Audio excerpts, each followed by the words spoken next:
Bonjour Cynthia. Bonjour Dominique. Nous sommes toujours à Vénizy pour les rencontres de Vénizy et enchanté de te rencontrer. De Donc même. euh, euh, tu as beaucoup d'ouvrages. Oui, 10 en tout pour l'instant. Ah, très bien. J'avais pas compté, mais effectivement. Et dans beaucoup de genres différents, même si on va dire que plutôt pour les enfants.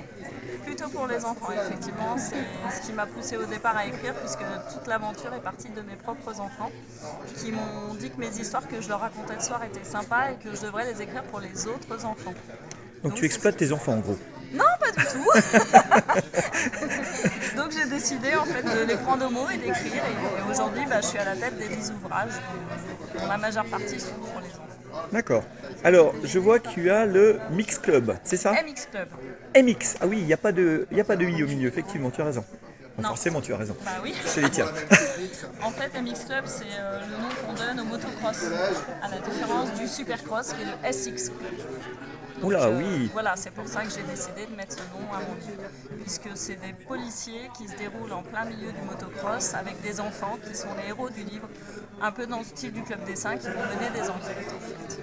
Et donc, il y a deux volumes. Il y a 2 volumes parce que mes petits lecteurs ont apprécié le premier dans lequel la jeune fille est kidnappée et on m'a demandé de faire une suite. Donc dans la suite, ils remènent l'enquête sur des événements particuliers qui se passent lors des compétitions. S'il n'y a pas de troisième volume, c'est que le deuxième m'a pas plu ou c'est que t'as pas eu le temps? C'est que je travaille sur d'autres ouvrages, mais c'est prévu de faire peut-être un C'est prévu. troisième. Donc, il y aura un troisième MX Club. C'est ça. Eh bien, très bien. Alors, ensuite, il y a des 365 petites histoires pour dormir. Oui, c'est une collection. En fait, c'est le nom de la collection. Il faudra attendre que les 8 tomes soient sortis pour avoir les 365 histoires. Là, vous avez donc dans chaque tome 49 histoires avec des thèmes variés. Et sur chaque livre, j'écris, j'illustre et je reverse de l'argent à des associations. D'accord. Chaque livre, donc, c'est une association différente ou c'est la même? Ah non, c'est des associations différentes. Donc, par exemple, pour le tome 1, c'est les animaux des refuges de la SPA. Le tome 2, WWF France. Le tome 3, c'est la mémoire médiévale qui est en charge du château de Brancion en Saône-et-Loire. Le tome 4, c'est Ride Plus, une association de Joigny qui propose des sports extrêmes et aide les enfants aussi à découvrir des sports. Le tome 5, c'est au profit de Tous Ensemble, une association pour les enfants hospitalisés qui est à Bussy en Othe. Et le dernier paru pour le moment, c'est au profit des Chiens d'aveugle de l'Ouest.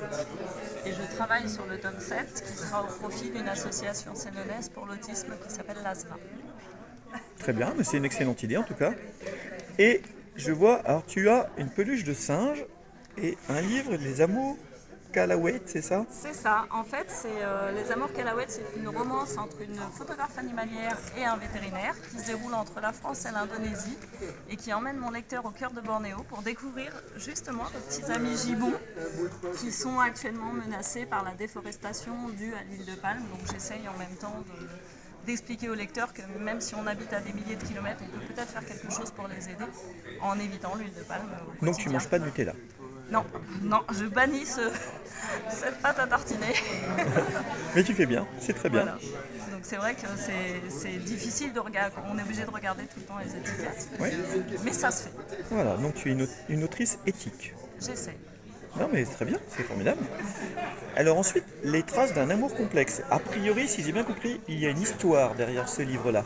Oui, une histoire parce que je l'ai écrit lorsque j'avais 20 ans pour ma maman, donc qui a gardé secrètement le manuscrit jusqu'en 2015 à peu près, où elle m'a redonné le manuscrit original pour que je puisse le publier pour tous mes lecteurs. Donc j'ai retravaillé toute l'histoire, remis l'enquête au goût du jour parce que ça avait changé, Ouais. et maintenant je le propose à mes lecteurs et lectrices qui apprécient beaucoup ce livre. Ouais, C'est un policier en plus. non, mais c'est une jeunesse du livre qui est particulière et intéressante, donc c'est bien Oui. de nous l'avoir confié. Et je vois aussi, alors tu ne fais pas que des livres, je vois des objets. Malheureusement, je suis très créative, au grand désespoir de mon mari, parce que je fais beaucoup de choses qui prennent de la place. Donc, je customise beaucoup de pots qui sont normalement destinés à la poubelle. Ouais. Et plutôt que de les jeter, j'en fais des objets décoratifs. Par exemple, ça, ce sont des pots de protéines qui sont en plastique et qui ressemblent à des pots à lait. Donc, j'ai trouvé sympa de les customiser. Vous avez des pots à café aussi que je customise.